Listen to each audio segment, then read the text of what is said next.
Varicose వ్యాధితో బాధపడుతున్నారంట. తక్కువ ఖర్చుతో ట్రీట్మెంట్ కావాలి అనుకుంటే ఎవిస్ హాస్పిటల్ని సంప్రదించండి. నమస్తే రమ్మ గారు. నమస్తే జయ. ఏదైనా మంచి స్టోరీ చెప్తారా? కుక్క కాటుకి చెప్పు దెబ్బ ఓ ఎప్పుడైనా విన్నానండి. భలే అయింది. కుక్క కాటికి చెప్పు దెబ్బ అంటాం మనం. ఇంగ్లీష్ లో పిల్లలు టిట్ ఫర్ టాట్ అంటారు, అంతే కదా? అవునండి. అంటే జనరల్ గా ఏంటంటే తాడిని దన్నేవాడు ఉంటే వాడు తలని దన్నేవాడు ఎప్పుడూ ఉంటాడు. ఎన్ని సామెతలు రమ్మగారు. నువ్వేదైనా ఒకటి ప్రయోగించావనుకో, తెలివితేటలు చూపిస్తే నీకంటే తెలివైన వాడు ఎవడో దాన్ని తెగొడుతూ ఉంటాడు. అంతే. మనం అప్పుడప్పుడు కొంతమందికి ఏమో తెలిసేలా, అందరికీ తెలిసేలాగా జరిగేవి కొన్ని మనకే అర్థమవుతుంది వీళ్ళు మన్నే ఏం చేశారు అని. అప్పుడప్పుడు అలా తెలుస్తుంది కదా. ఏం చేయాలో తెలియక నోరు గట్టిగా మూసుకొని ఊరుకుంటాం. ఎలాగా గుట్టుచప్పుడు కాకుండా ఊరుకుంటాం, అంతే కదా. ఒక కథ చెప్దాం దీని మీద, మళ్ళీ మంచి స్టోరీ ఉంది. తప్పకుండా. పూర్వం ఒక పల్లెటూరులోనంటే ఇద్దరు అన్నదమ్ములు ఉండేవాళ్ళు. ఏదో కాలం కలిసి రాక ఇద్దరు అన్నదమ్ములు విడిపోయారు. పక్క ఇళ్లల్లో ఉండేవాళ్ళు, ఎవరి వాటా వాళ్ళది. తమ్ముడికి కొంచెం ధనికుల అమ్మాయి వచ్చింది కొద్దిగా. ఆ వచ్చిన పావలాతోటి ఆయన కొంచెం పెంచుకుని ఓ 10 రూపాయలు చేసుకున్నాడు. అన్నయ్య సుమారుగానే ఉన్నాడు. అయితే ఇద్దరికి చేరుకో ఆడపిల్ల ఉన్నారు. పిల్లలిద్దరూ పెళ్ళిడికి వచ్చారు. ఈ పేదవాడైన అన్నయ్య కూతురు మంచి పనిమంతురాలు. పిల్ల ముందు నుంచి వాళ్ళ అమ్మ నాన్న ఇద్దరు డొక్కడెక్కడదు కానీ డొక్కడదు పనులకు వెళ్ళిపోయేవాళ్ళు. పిల్ల ఇంట్లో పనులు సమర్థించటము, 4 చక్కగా వంట చేయటము, ఇల్లు అది సవరించడం చేసేది చిన్నప్పుడు. క్రమంగా కొంచెం వయసు వచ్చాక దాన్ని ఏం చేసేవాళ్ళు, పొలం పళ్ళకు కూడా పంపించేవాడు. ఆ పనులు కూడా వచ్చు దానికి. ఓకే. ఈ డబ్బులు ఉన్న వాళ్ళ ఇంట్లో పిల్లలు పువ్వోమని పెరుగుతారు. అవును. తల్లి ఎవరినైనా సహాయానికి పిలుస్తుంది. వచ్చిన అక్కో ఆంటీయో పిన్నో పెద్దమ్మో చేసేస్తారు ఆ పనులు. వీళ్ళు దీనికి ఇంట్లో పని రాదు, బయట పని రాదు. ఈ పిల్ల కొంచెం సామాన్యంగా ఉంటుంది. తమ్ముడు కూతురు, అన్నయ్య కూతురు కొంచెం బాగుంటుంది కానీ దానికి మంచి బట్టలు లేవు, మేకప్ గీకప్పు ఏమి లేదు. ఏదో మొంగడుకుని జడేసుకుంటుంది అంతే. ఇది కొంచెం తయారవుతుంది, ఖరీదైన వస్త్రాలు కూడా ఉన్నాయి. అయితే ఏమైందట, తమ్ముడు కూతురికి పెళ్లి సంబంధాలు చూస్తున్నాడు. అన్నయ్య కూడా చూస్తున్నాడు కానీ విసురు లేదు, జోరు లేదు. ఈ తమ్ముడు కూతురు పెళ్లి చూపులకి అన్నయ్య కూతురు వల్లి, దాని పేరు, ఆ వల్లిని సహాయానికి పిలిచింది పింతల్లి. ఓకే. రావే కాస్త ఏదైనా చేసి పెడదు కానీ అంటే సరేనని వచ్చి చెల్లెలకి జడేసి వాళ్ళ ఇల్లు అది కొంచెం శుభ్రంగా చేసి, తర్వాత ఏవో 2-3 తినుబండారాలు చేయటంలో సహాయం చేసింది. కూర్చున్నారు. సరే పిల్లని తీసుకొచ్చి చూపించారు. చూపించేసరికి కుర్రాడికి ఏం పెద్ద ఎక్కల, సామాన్యంగా ఉంది అమ్మాయి. కొంచెం మేకప్ ఎక్కువైంది. అంటే ఆ కాలంలో ఏం చేసుకునే వాళ్ళు మేకప్ కానీ ఏదో కాస్త పౌడర్ రాసుకుని ఉండొచ్చు. డాబుగా చీర అది గ్రాండ్గా ఉంది, బ్రైట్గా ఉంది. పువ్వులు తల నిండా, ఒంటి నిండా బంగారము. సాధారణంగా తల్లులు మేనత్తలు పెళ్లి చూపులకు వస్తే వాళ్ళకి బంగారం మీద ఇది గిల్ట్దే, బంగారుదే, వజ్రాలా కాదా అవి ఎక్కువ ఉంటాయి, అంతే కదా. చూస్తారు ఆడవాళ్ళు వెంటనే పిల్ల చూపు ఖరీదు, ఎంత ఖరీదైన చీర కనిపెడతారు, పిల్ల ఎలా ఉంది, పాదాలు అవి వంకర్లు ఉన్నాయా ఇవి చూస్తారు. పట్టీలు ఎంత పెద్ద పెద్ద పట్టీలు పెట్టేవాళ్ళు. ఆ కాలంలో పెద్ద పట్టీలు, కడియాలు అవన్నీ ఉండేవి, పంజేబులని అవన్నీ ఇవన్నీ. వీళ్ళంతా బంగారాన్ని చూస్తుంటే ఈ కుర్రాడేమో పిల్ల సామాన్యంగా ఉంది అండ్ ఒక చురుకుతనం లేదు ఈ పిల్లలో అనిపించింది. వాళ్ళ అమ్మ నాన్న కొంచెం ఉత్సాహపడ్డారు. పిల్ల మీ ఒంటి మీద ఉన్న బంగారం, వీళ్ళు ఇల్లు డబ్బు చూసి వీడు కళ్ళతో వద్దన్నాడు. సరే అబ్బాయి ఏదో ఒక పుస్తకం ఏదో చేత్తబుచ్చుకొచ్చాడు వచ్చేటప్పుడు. ఈ పెళ్లి చూపులన్నీ అయిపోయినాయి. అయిపోయిన తర్వాత బయటికి వెళ్ళిపోయారు వాళ్ళు. వెళ్ళిపోతే ఆ పుస్తకం వదిలిపెట్టి వెళ్ళాడు అబ్బాయి. వెళ్తే ఈ లోపల నుంచి బయటకు వచ్చి అప్పటిదాకా వల్లి కనపడలా, పెళ్లి కూతురునే చూశారు వచ్చిన పెళ్లి వాళ్ళు. హాల్ సవరించడానికి వచ్చింది ఆ పెళ్లి. ఇక్కడ తాగినవి, మంచినీళ్ళు తాగినవి, పళ్ళేలు, టిఫిన్లు తిన్న పళ్ళేలు, కుర్చీలు అవి అటు ఇటు జరిపారు. ఇవన్నీ సరిచేసి సామాన్లు లోపలికి మోసపోతూ అయ్యో ఈ పుస్తకం ఎవరిదో ఉండిపోయింది, పెళ్లి వాళ్ళది అనుకుని గబాలను ఏం చేసింది, ఆ పుస్తకం పుచ్చుకుని, వీళ్ళది కాదని తెలుసు, పొద్దున హాల్ తనేగా సర్దింది. గబుక్కుని వెళ్ళి ఏమండి మీ పుస్తకం వదిలిపెట్టారు తీసుకోండి అని పుస్తకం అందించి, వాళ్ళ నాన్నకంటే ఒక్క అడుగు వెనక్కేసిన పెళ్లి కొడుకు టకీమని ఆ పుస్తకం చేత్తో పుచ్చుకున్నాడు. పుచ్చుకున్నాక చూసి నువ్వెవరు, వీళ్ళ అమ్మాయివేనా అన్నాడు. కాదు, పక్కింటి వాళ్ళ అమ్మాయిని, వీళ్ళ అన్నయ్య గారి అమ్మాయిని, నా పేరు వల్లి, సహాయం చేయటానికి వచ్చాను అని చెప్తే ఈ అబ్బాయి సామాన్యమైన బట్టల్లో చక్కగా ఉన్న పిల్లని చూసి, చురుగ్గా ఉంది ముందు, అది ఒక్క అంగలో వచ్చేసింది. అమ్మాయి గబాలను వస్తుంటే దాని జుట్టు జడ చక్కగా ఉన్నాయి.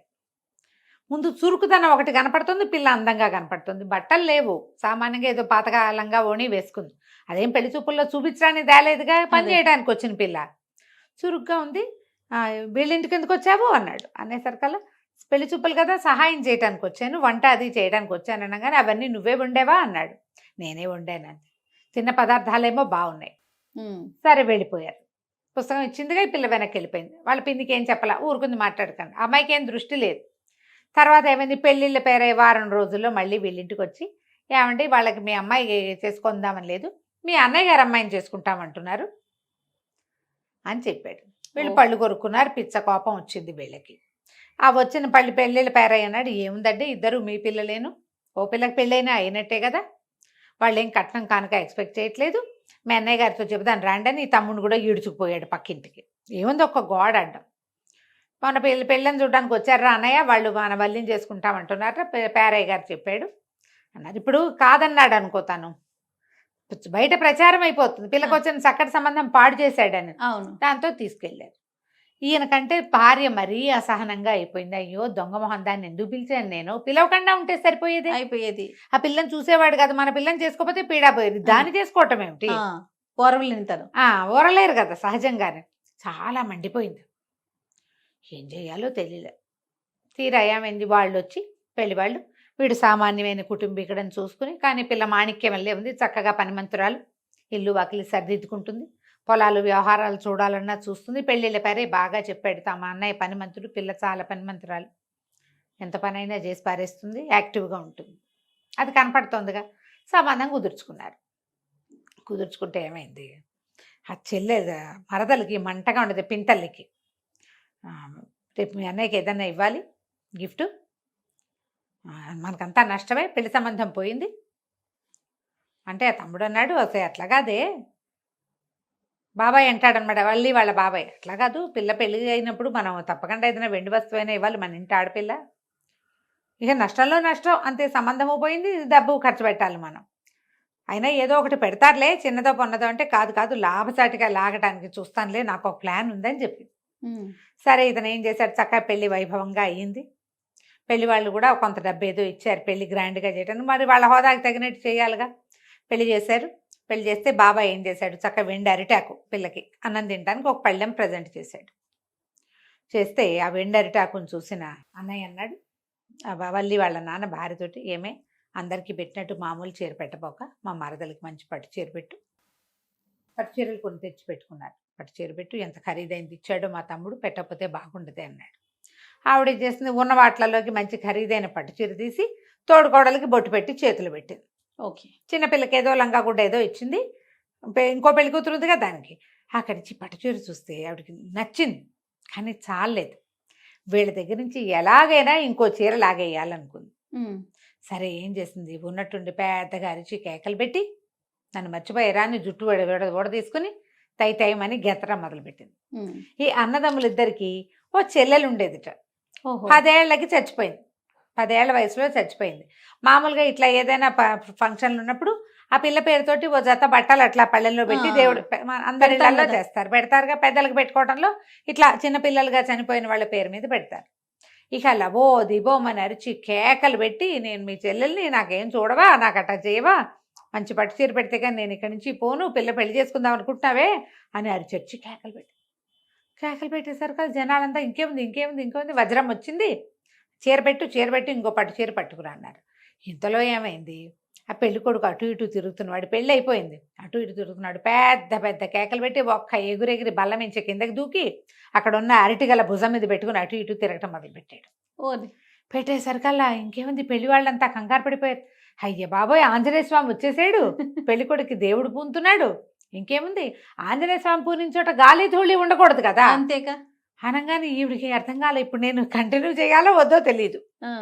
కాస్త ఊపిరి తిప్పుకుని మళ్ళీ పెద్ద కేక పెట్టి మామూలు అయిపోయింది. జుట్టు మామూలుగా ముడేసుకుని నుంచి ఏం చేయలేకపోయింది, పళ్ళు కొరుక్కుంది. ఇప్పుడు ఆంజనేయ స్వామి వచ్చాక కూడా ఇది ఉందంటే దీంతో దొంగ వేషం అయిపోతుంది అంతే. ఒక 5 నిమిషాల తర్వాత పానకం ఏదో తెచ్చారు, బిసిరి గారు తమలపాకులు పెట్టి విసిరారు. మా పెళ్లి కొడుకు మామూలుగా అయిపోయాడు, భోజనం చేశాడు, అందరూ భోజనాలు చేశారు, పెళ్ళి అయిపోయింది, గోవిందా. ఎవరి దారిని వాళ్ళు వెళ్ళిపోయాక సాయంత్రం మామగారు భయపడుతూ, అది భయం వేసినాము, ఈ దేవుడు వచ్చి పిల్లవాడిని ఏం చేస్తుందో, మన పిల్లతోటి ఎట్లాగో కష్టం కదా, దేవుళ్ళు రావడాలు అవి ఏంటి పూనకాలు ఏ టైంలో వస్తాయో తెలీదు. అదే అప్పట్లో మరీ ఆ నమ్మకాలు హెచ్చు. బాబు నీకు దేవుడు అది పొందుతూ ఉంటుందా, ఎవరెవరు వస్తారు నాయన అని. పక్క పక్కనవి ఎవరు రారండి, ఎవరు రారు, మీ మరదలు దుర్బుద్ధి అని అర్థమైంది నాకు. లేకపోతే 10 ఏళ్ళగా పిల్లప్పుగా చచ్చిపోయిన అమ్మాయికి పట్టు చీర ఎందుకు, నాకు ఓ లంగా పెట్టమని అడగాలి. అంతేగా. పట్టు లంగా కావాలని అడిగితే వేరే కథ, పట్టు చీర పెట్టమని ఎందుకు అడుగుతుంది, ఈవిడ వేషం వేస్తుందని నేను ఆ ఎత్తెత్తానండి అన్నాడు. సూపర్. అనేసరికి వాళ్ళు నవ్వుకున్నారు అందరూ. అదైతే ఎత్తేనని తెలిసిపోయింది కదా. ఆ అబ్బాయి ఎంత చక్కగానో చూసుకున్నాడు వల్లిని. వీళ్ళకి దేవుడు లాంటి అల్లుడు దొరికాడని సంతోష. దేవుడు పూనే అల్లుడు కాదు వీడు, దేవుడు లాంటి వాడు. లేకపోతే ఆ టైంలో పట్టు చీరైనా ఆ రోజుల్లో ఖర్చే కదా పాపం. పిల్ల కోసం కొన్న చీరలు ఏదన్నా పట్టు చీర తీసి పెట్టాలి, మళ్ళీ అమ్మాయి ఖర్చుకోవద్దు కదా పాపం, పేదవాళ్ళు కదా. దేవుడు లాంటి అల్లుడు దొరికాడు, టిట్ ఫర్ టాట్. సూపర్. చాలా బాగుంది రమ్మగారు. నమస్తే అండి. నమస్తే.